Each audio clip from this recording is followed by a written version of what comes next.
Hello, আসসালামু আলাইকুম ওরহমতুল্লাহি ওবারাকাতু। আমি জামায়াতের আমির বলতেছিলাম, শফিকুর রহমান। আপনি কে বলছেন? দয়া করে পরিচয় দিয়ে তারপর কথা বলুন। হ্যালো। খুব তো লেকচার মারছিলেন, খুব তো কনফিডেন্স ছিল।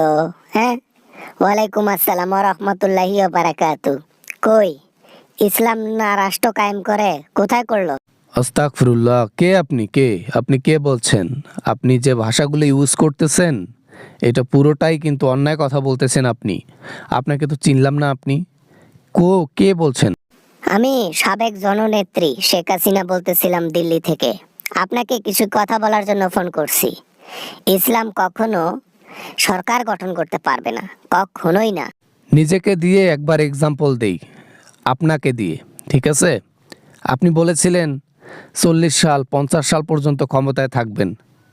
এই কথা বলার 2 বছর পর ক্ষমতা নাই।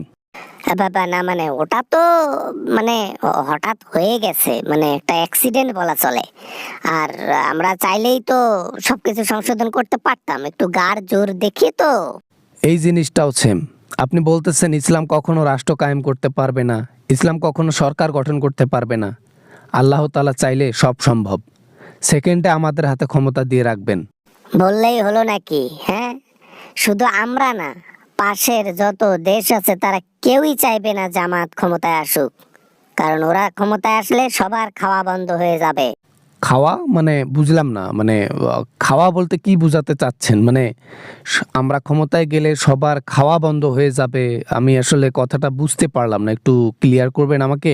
এই যে দেখেন, যত সরকারি কর্মকর্তা আছে তারা ঘুষ খাইতে পারবে না, তারা সুদ খাইতে পারবে না, তারা দুর্নীতি করতে পারবে না। জামাত ক্ষমতায় থাকলে ইসলাম রাষ্ট্র কায়েম হবে, কোরআনের আইন মেনে চলতে হবে। তো এই সব কিছু কেউ চাইবে না। কেন চাইবে? কারণ তারা ঘুষ খাবে, তারা খারাপ কাজ করবে, দুর্নীতি করবে। সো ইসলাম কখনো সরকার গঠন করতে পারবে না, এই জন্যই। আজকে এই বাংলাদেশের সুষ্ঠু নির্বাচন দেখ, আজকেই জামাত হবে।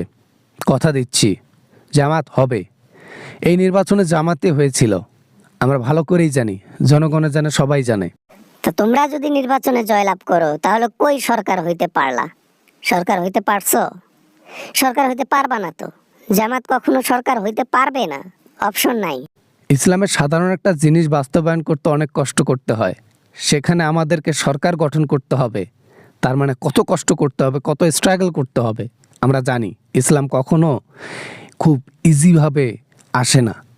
ইসলাম অনেক অনেক অনেক যুদ্ধ করে ইসলাম জয়লাভ করে। যুদ্ধ করলেও লাভ নেই, ইসলামের আইন কখনো কেউ চাইবে না। হ্যাঁ জানি, জনগণরা ভোট দেবে, তবে আসল দুর্নীতি তো ভোট বাক্সে হবে। দুর্নীতির হিসাব মাঠের নিচে দিতে হবে। আমরা হয়তো ইহকালে শান্তিতে থাকতেছি, পারতেছি না, কষ্টে আছি, ইসলাম রাষ্ট্র কায়েম করতে পারতেছি না, আল্লাহ দেখতেছেন।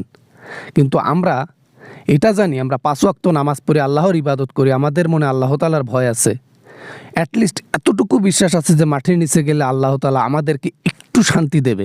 মানে বুঝলাম না, আমাকে একটু ক্লিয়ার করবেন? এটাই আমাদের বিশ্বাস।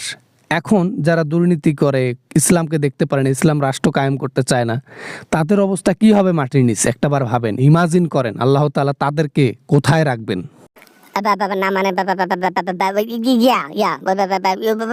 মানে আমার কথা শেষ হয়ে গেছে, আমি এখন ফোন রাখবো। এখন রাখলাম, বাই বাই। যাক, আপনার কথা শুনে মনে হচ্ছে আল্লাহ তাআলার জন্য আপনার ভয় আছে, কিন্তু আপনি সেই ভয়টা কাজে লাগান না। তবে একদিন আপনাকে বুঝাই দেবে আল্লাহ তাআলা কত কঠিন হতে পারে সেই বান্দার জন্য, যে বান্দা তাকে কখনো মানে না, তার ইবাদত করে না, তার সাথে গাদ্দারি করে। ঠিক আছে?